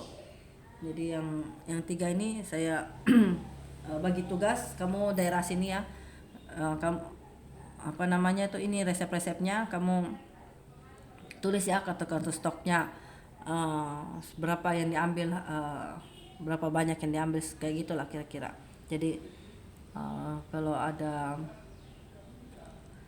kesalahan yang dilakukan ya dapat peringatan ya. Dapat peringatan 1, peringatan 2, peringatan 3. Dan biasa peringatan 1 tuh sudah harus diperbaiki cepat gitu, karena mereka akan pantau lagi ya, mereka akan balik lagi gitu. Misalnya kalau dia ada ketemu nih ada apotek, dan selalu ada kasus kan, ada apotek yang jual barang yang tidak diambil dari distributor yang resmi. Ada, kalian nanti kalau kalian praktek di lapangan banyak kendala, banyak masalah yang akan kalian hadapi. Jadi mereka mengambil obat yang tidak dari sarana distribusi yang resmi. Nah, itu akan dilacak gitu oleh Balai POM. Kamu ambil di mana? Di PT apa misalnya? Di PT ini gitu. Kemudian karena biasanya itu obat import biasanya. Obat import itu kan biasanya kadang itu tidak ada BPOM-nya. Nah, nanti mereka akan lacak. Nah, ini ambil di mana, kemudian berapa banyak kamu ambilnya, kemudian nanti dia akan cek sampai ke tempat di mana kamu ambil itu, tempat yang di mana kamu ambil itu diambil dari mana, ya, atau diimport dari mana. Dan mereka biasanya kalau tidak ada izin edar Balai POM itu, ya, tidak ada BPOM-nya, mereka akan ambil tuh obatnya, ya. Mereka akan buat surat, ya, kalau ada penemuan gitu, mereka akan buat surat dari Balai POM untuk memanggil pemilik atau penanggung jawabnya ya, penanggung jawab apoteknya, dan akan itu ditanyakan kok bisa obat ini ada di apotekmu kayak gitu.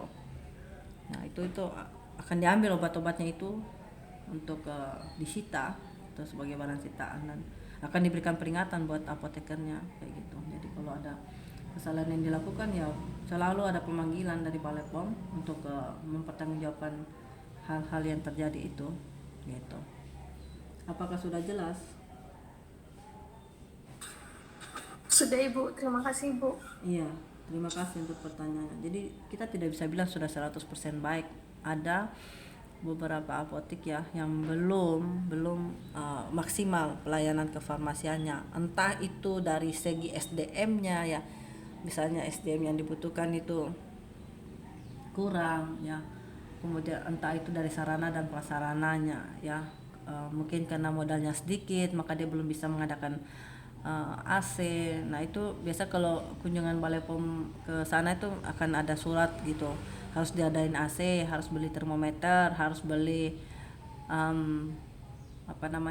alat pemadam kebakaran, harus begini gitu, harus sediakan tempat cuci tangan, harus ada WC ya, harus ada WC, harus ada tempat tunggu untuk pasien, tempat duduk itu untuk pasien segala macam. Jadi pasien nggak berdiri aja gitu. Jadi biasanya Balai POM akan selalu memantau sih, pasti ada kesalahan pasti, tapi dengan adanya Balai POM ya yang bagian mengawas, jadinya akan berkurang lah simpangan-simpangan yang terjadi. Jadi kesalahan-kesalahan yang dilakukan itu akan berkurang seperti itu. Bayangkan kalau tidak ada Balai POM, siapa yang mau turun ke apotek untuk memeriksa apakah ini ada obat impor atau tidak, ada izin edar Balai POM atau tidak ya kan.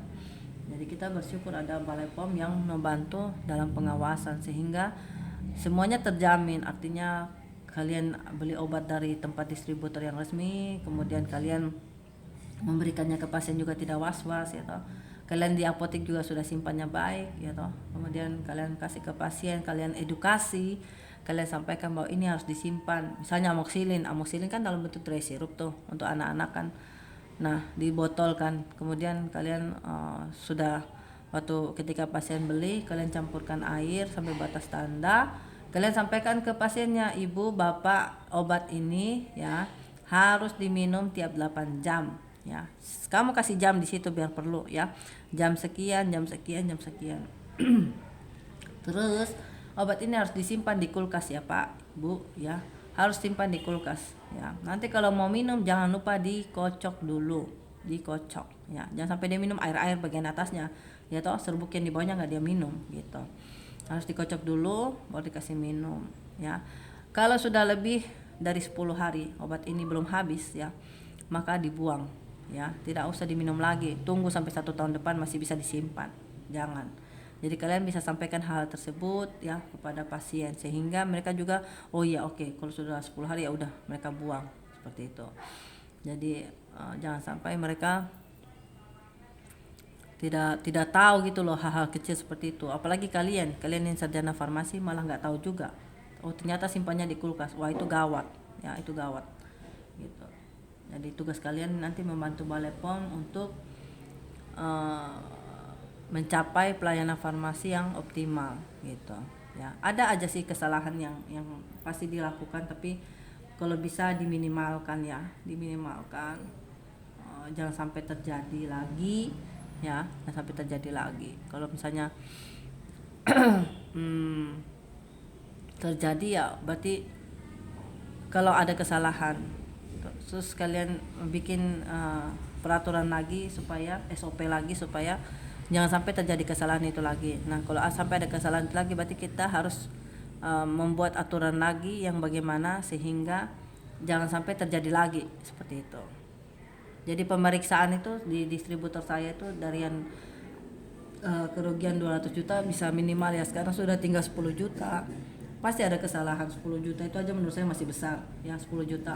Tapi menurut saya berkurang dari 200 juta ya, dari 200 juta kerugian perusahaan jadi tinggal 10 juta aja gitu ya.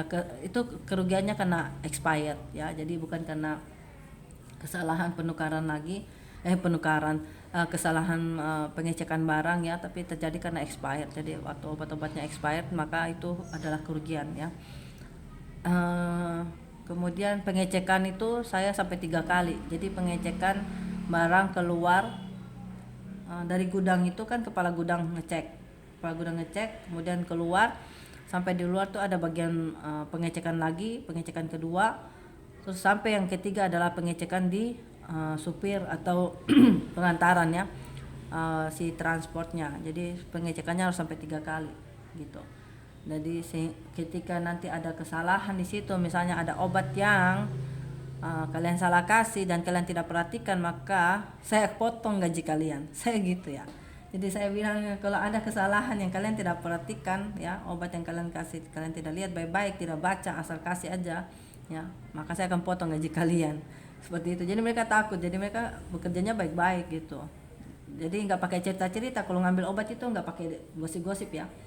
Saya tulis di situ SOP-nya. Kalau lagi bekerja tidak boleh bergosip, hanya boleh bergosip di jam istirahat. Ya, kenapa? Kalau bekerja sambil ngomong, salah ambil obatnya. Saya yakin.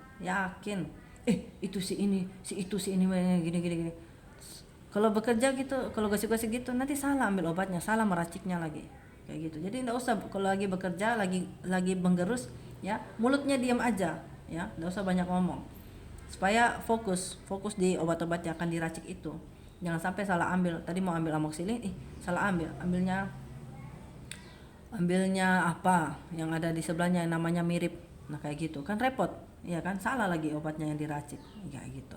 Jadi SOP kayak hal-hal kayak gitu, jadi saya benar-benar pantau. Oh ya, kalau lagi bekerja nggak boleh pegang handphone, hanya jam istirahat saja gitu baru boleh baca handphone. Kalau tidak ada resep boleh tapi kalau ada resep nggak boleh. Tapi saya berharap sih selama jam kerja nggak ada pegang handphone, hanya boleh pegang jam 12 sampai jam 1. Jadi jam istirahat, jam makan siang itu jam 12 sampai jam 1 boleh pegang handphone gitu. Nah dari jam 8 sampai jam 12 nggak boleh, jam 1 sampai jam 4 sore nggak boleh gitu, nggak boleh pegang handphone, nggak boleh nggak boleh berdiskusi, hanya boleh tanya teman, karton yang ini tadi, misalnya yang ini tadi taruh di mana ya, misalnya ada pengiriman barang, kemudian belum sempat diatur di rak misalnya ya toh, tadi karton pengirimannya di sini kayak gitu, ternyata obatnya sudah diinput masuk di dalam laptop ya toh, berarti obatnya ada. Nah terus bingung kan nyari, tadi obat yang dikirim mana ya, ada di karton. Itu boleh nanya, ya ada di depan situ, tadi belum sempat dimasukin di dalam rak gitu. Itu boleh, tapi jangan bergosip kayak gitu. Jadi kalian nanti kalau bekerja harus mengurangi hal-hal yang tidak penting ya, jangan bergosip di tempat kerja, tidak boleh. Bergosip pun menambah dosa, jadi tidak usah tambah-tambah dosa. Oke, ada lagi yang mau bertanya?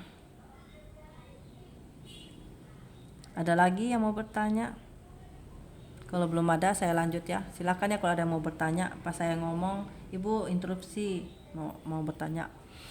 Jadi dulu itu kita orientasinya tuh ke pelayanan kefarmasian ya. Jadi kita orientasinya ke obat-obat, tapi sekarang kita lebih orientasinya ke pasien ya, pharmaceutical care. Jadi kita harus benar-benar yang pelayanannya itu ke pasiennya gitu ya. Anggaplah semua pasien yang datang ke tempatmu itu adalah keluargamu, adikmu, kakakmu, om kamu. Jadi benar-benar mereka tuh harus dilayani dengan baik ya, dilayani dengan sepenuh hati ya.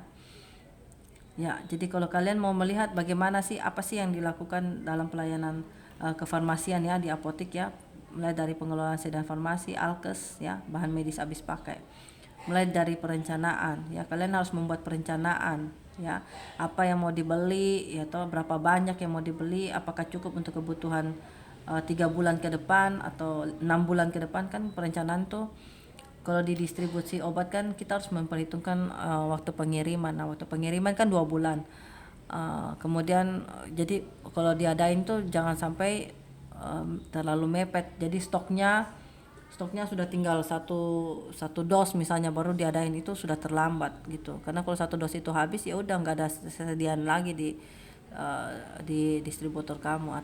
Kalau di apotek juga sama, kalau misalnya kamu ngadainnya kamu pesan, kan biasanya apotek cuma pesan 2 botol.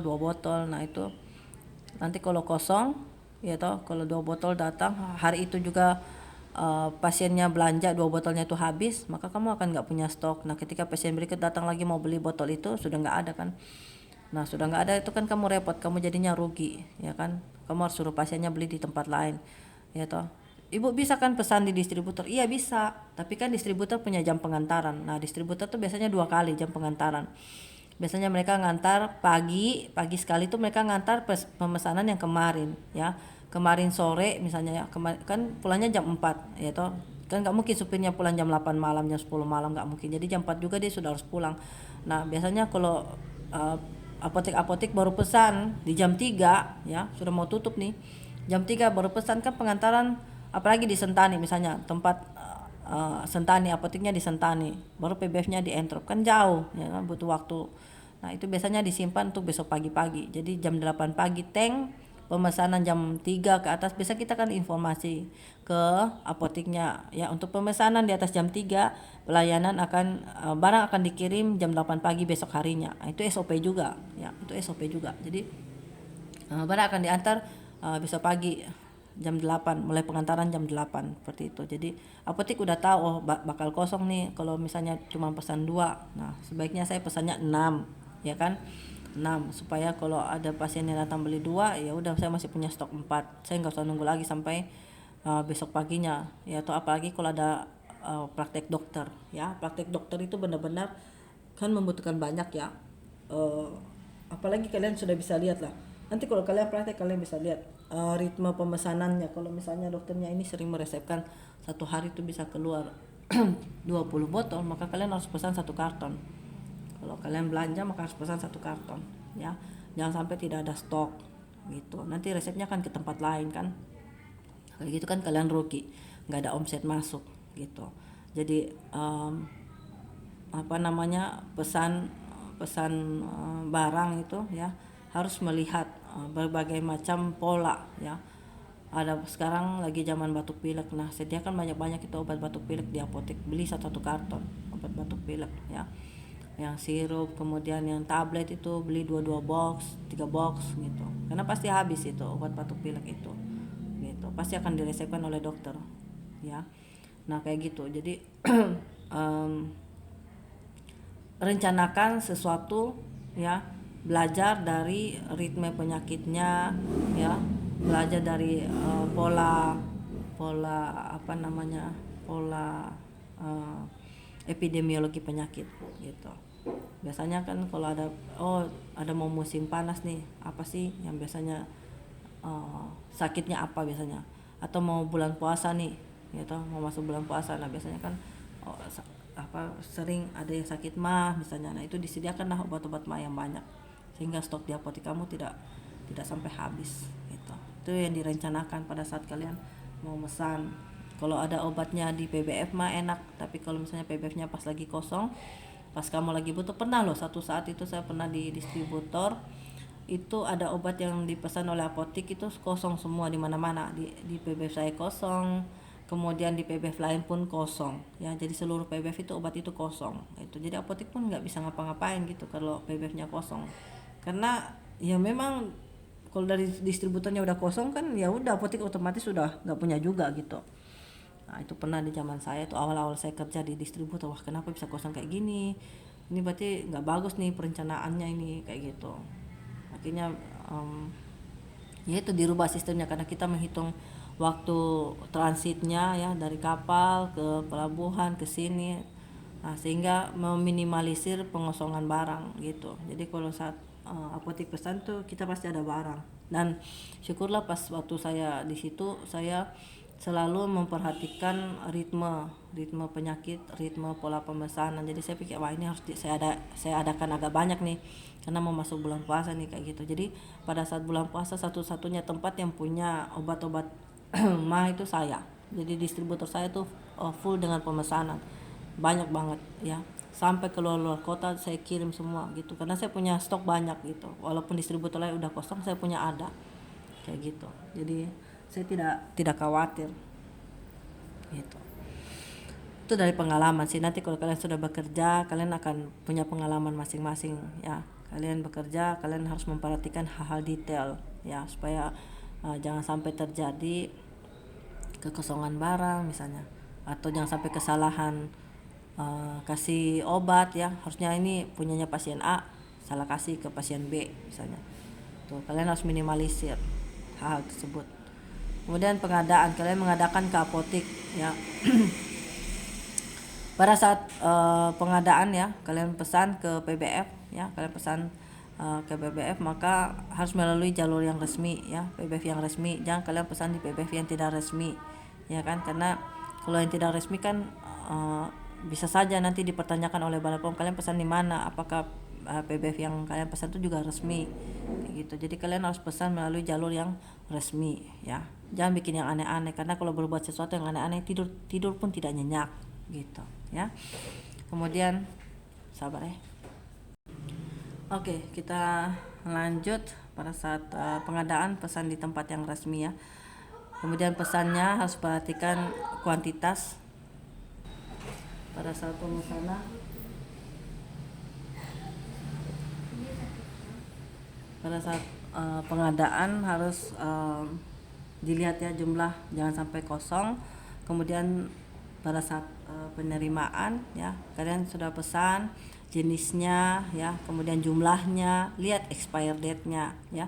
Kan di dalam faktur ketika kalian pesan saya pesan 10 botol OBH kombi ya kan, terus saya pesan 2 box amoxicillin, saya pesan 3 box Dulcolax, saya pesan ini. Nah, ketika kalian pesan, kalian ketika barang datang, kalian harus perhatikan baik-baik apakah yang difaktur sudah sesuai dengan yang di barang ya.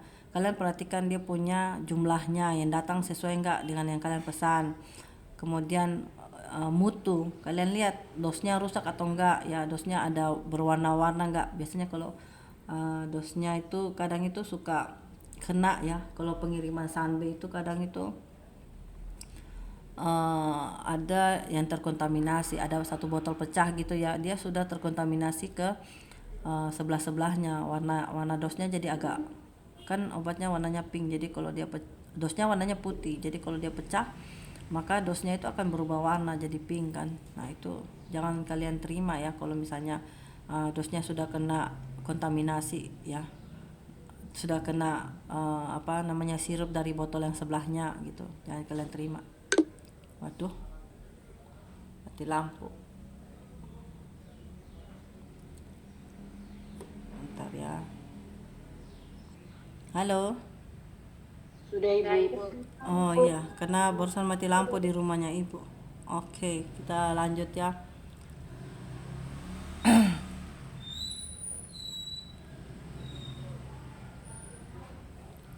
Oke.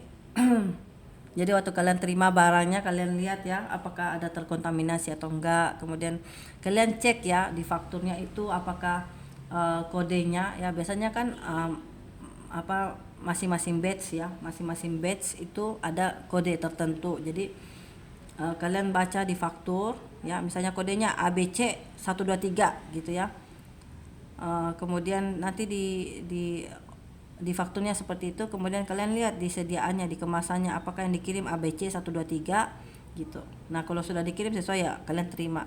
Tapi kalau kalian lihat di fakturnya ABC 123 yang kalian terima EFG 345, nah itu jangan, kalian kembalikan ya. Kalian harus ambil sesuai dengan nomor faktur, nomor batch yang tertera di faktur ya. Jangan kalian terima kalau dia tidak sesuai ya. Kemudian kalian lihat harga di situ ya, biasanya ada diskon, nah itu biasanya mempengaruhi harga nantinya ya toh. Kalian perhatikan baik-baik. Kemudian next lagi, penyimpanan sudah 29, tinggal 10 menit ya. Penyimpanan, kalian ketika obatnya datang kalian simpan ya sesuai dengan yang tertera di kemasannya, terutama penyimpanan pada suhu berapa, terus yang tablet harus disimpan di mana, yang sirup disimpan di mana ya, atau injeksi ya. Obat atau bahan harus disimpan ya dalam wadah asli dari pabrik. Jadi kalian tidak boleh buka ya. Kalau di apotek kan biasanya kalian kalau perhatikan di counter depan itu, di dos-dos itu ya, di dos-dos depan itu kan biasa kadang kan dosnya Biosan B misalnya dipakai di situ, ditaruh obat Promah misalnya, itu kan nggak boleh ya.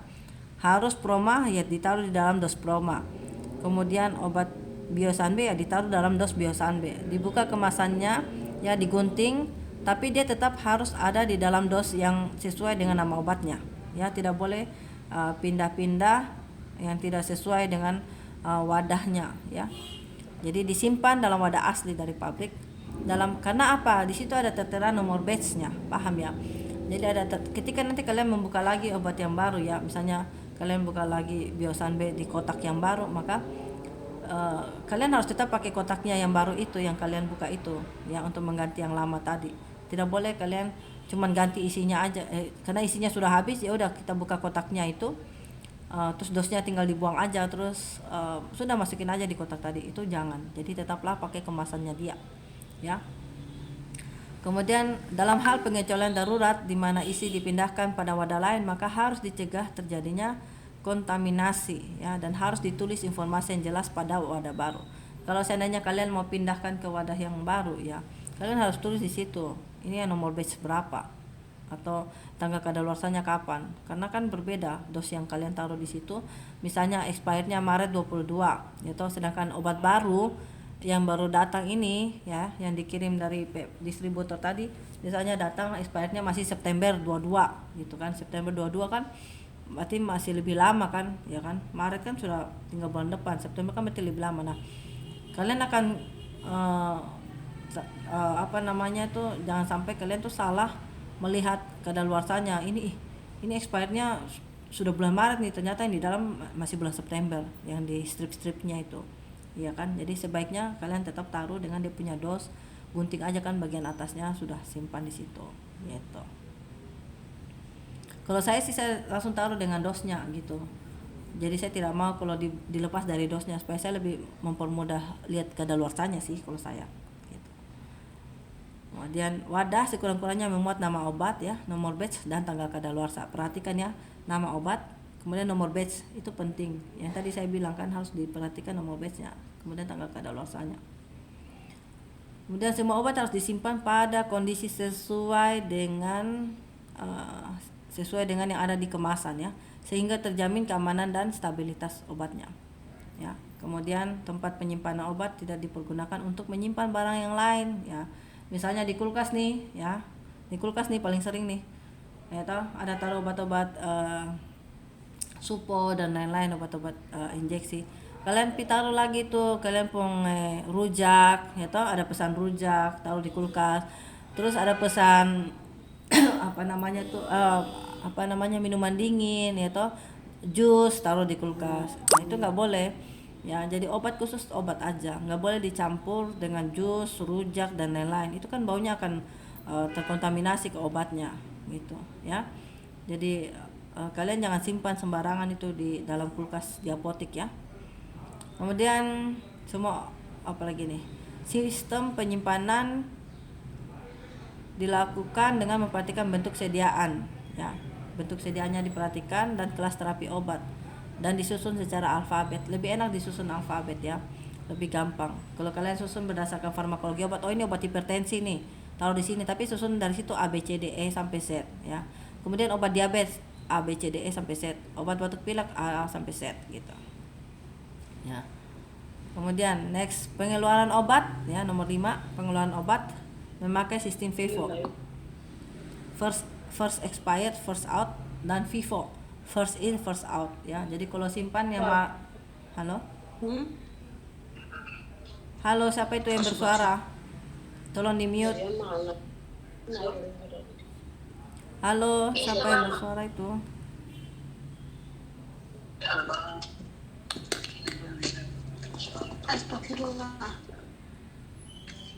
Halo, siapa yang bersuara itu? Bisa tolong di mute.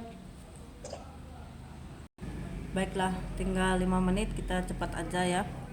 Oke, pakai sistem FIFO ya. Jadi pertama datang ya dia taruh di bagian depan, yaitu supaya dia cepat keluarnya. Pertama keluar ya pertama datang ya pertama keluar ya toh. Kemudian yang first expired, first out. Kalau yang datang nih, misalnya yang datang Maret 22, enggak mungkin sih, Maret 22 udah bulan depan. 3 bulan ke depan, berarti Juni lah ya, anggaplah Juni ya, Juni 22 yang datang barangnya, berarti kamu taruh depan Juni 22 ya toh. Nanti tiba-tiba datang lagi pesanan berikut, datanya yang Mei misalnya. Tapi nggak mungkin sih, biasanya kalau di distributor aja udah 3 bulan nggak mungkin ya, Desember lah ya, kita ambil Desember. Yang datang pertama Desember 22 ya toh, Desember. Kemudian next time pesan lagi yang datang ternyata Oktober ya, Oktober 22. Nah, tapi yang datang pertama kan Desember 22 Bu. Iya, tapi yang masih expired duluan kan yang Oktober 22. Berarti kamu harus taruh Oktober ya 22-nya yang di depan gitu. Oktober 22 di depan supaya dia cepat keluar. Baru kamu taruh Desember 22 yang di belakangnya. Walaupun Desember 22-nya datangnya yang pertama gitu ya. Kalian harus memperhatikan pada saat kalian nyimpan di dalam gudang kalian di apotik ya. Kemudian pemusnahan itu pada obat-obat yang kadaluarsa. Pada saat pemusnahan itu harus ada berita acara pemusnahan, harus panggil Balai POM, harus panggil dinas ya. Obat kadaluarsa yang rusak harus dimusnahkan ya. Pemusnahan obat kadaluarsa yang mengandung narkotik psikotropika dilakukan oleh apoteker, disaksikan oleh Dinkes ya. Pemusnahan obat selain narkotik dan psikotropik dilakukan oleh apoteker, disaksikan oleh tenaga kefarmasian ya yang memiliki surat izin praktek. Pemusnahan dibuktikan dengan berita acara pemusnahan ya, menggunakan formulir 1 sebagaimana terlampir. Terus resep-resep ya harus disimpan ya, kurang lebih 5 tahun. Saya itu biasa simpan semua faktur, semua SP, semua resep saya simpan 5 tahun ya. Baru bisa kalian musnahkan, baru bisa kalian bakar gitu ya. Kalian harus buat berita acara pemusnahan resep ya ketika kalian mau bakar. Pemusnahan dan penarikan sediaan farmasi dan bahan medis habis pakai yang tidak digunakan harus dilaksanakan dengan ketentuan perundang-undangan. Kemudian apabila ada penarikan obat ya, sediaan farmasi ya yang tidak memenuhi standar, maka akan dilakukan oleh pemilik izin edar ya. Biasanya dilakukan oleh pabrik ya, berdasarkan perintah penarikan oleh Balai POM ya, namanya recall ya. Itu ada mandatory dan ada berdasarkan inisiasi sukarela oleh pemilik izin edar, voluntary recall, dengan tetap memperhatikan laporan kepada kepala Balai POM ya. Penarikan alkes dilakukan terhadap produk yang izin edarnya dicabut oleh Menteri. Kemudian pengendalian apa sih yang harus dilakukan? Pengendaliannya itu melalui pengendalian dilakukan untuk mempertahankan jenis ya, jumlah persediaan sesuai kebutuhan. Kemudian pelayanan melalui pengaturan melalui sistem pesanan pengadaan ya. Jadi dikendalikan ya, ketika kalian memesan obat di apotik, kalian harus kendalikan mulai dari pemesanan ya, pengadaan. Kalian pesannya 10 ya, datanya harus 10, jangan sampai datanya 15 ya toh gitu. Nanti siapa yang mau simpan di mana, tempatnya sudah tidak ada ya kan. Kemudian penyimpanan, pengeluaran, kalian harus kendalikan semua. Hal ini bertujuan menghindari terjadinya kelebihan ya. Kalau pesan 10 ya udah 10 aja, enggak usah. Kalau datang 15 ya kembalikan imanya. Saya tadi pesan 10 karena saya nggak punya tempat lagi. Gitu. Ya. Jangan sampai terjadi kelebihan, jangan sampai kurang ya toh, jangan sampai stok di apotek kalian kosong. Kemudian jangan sampai ada barang rusak, ada barang kadaluarsa, jangan sampai ada kehilangan ya, ada pencurian misalnya ya. Kemudian pengembalian pemesanan. Pengendalian persediaan dilakukan menggunakan kartu stok ya. Jadi kalian harus tulis kartu stok ya, baik manual maupun elektronik. Kartu stok sekurang-kurangnya memuat nama obat ya, tanggal kadaluarsa, jumlah pemasukannya berapa, keluarnya berapa ya. Misalnya masuk pesan 2 box gitu kan, nanti keluarnya biasa saya sih suka tulis di situ, tulis jumlah tablet aja, lebih gampang karena misalnya 1 box 100 tablet, kalau masuk 2 box ya udah 200 tablet tulisnya gitu. Nanti kalau ada keluar kan 10 biji, 20, 10, 20 kayak gitu. Nah, itu lebih gampang. Kemudian jumlah pengeluaran dan sisa persediaannya ada berapa. Kemudian pencatatan dan pelaporan. Jadi setiap proses yang kalian lakukan harus dicatat ya. Sama kayak kalian bikin skripsi, kalian harus bikin logbook ya, penelitian. Jadi kalian harus tulis apa yang kalian sudah lakukan di situ, hitung-hitung dosisnya harus tulis semua di buku logbook, nggak boleh nggak ya. Jadi sama kayak di apotek Jadi kenapa kita sudah melatih kalian dari saat kalian skripsi, karena hal-hal kecil itu kalian akan lakukan juga di apotek. Kalian harus melakukan pencatatan ya toh. Ketika kalian ada di apotek, kalian harus tulis semua di kartu stok Kalian harus periksa pada saat faktur datang, SP datang ya, surat pesanan apotik toh, SP, kemudian ada faktur ya. Kemudian kalian harus menyimpan, kalian harus tulis di kartu stok, kalian harus menyerahkan, ada bukti struk penjualannya. Kemudian ada pencatatan lain yang disesuaikan dengan kebutuhan ya. Pelaporan harus lapor kemana? Harus lapor ke bos. Ya toh, internet ini kan lapor ke pemilik sarana apotik, ke bos ya toh. Kemudian yang keluar kemana? Keluarnya ya ke Balai POM, ke Dinkes ya, untuk manajemen apotek. Pelaporan eksternal merupakan pelaporan yang dibuat untuk memenuhi kewajiban ketentuan perundang-undangan, meliputi pelaporan narkotika, psikotropika, dan pelaporan obat-obat yang lain ya, semua harus dilaporkan. Petunjuk teknis mengenai pencatatan pelaporan akan diatur lebih lanjut oleh Direktorat Jenderal ya. Kemudian nanti next time ya, kita yang tentang pelayanan farmasi kliniknya ya. Oke, sampai di situ dulu tentang yang pelayanan di apoteknya. Nextnya kita ke bab 3-nya. Oke, sampai sini apakah ada pertanyaan?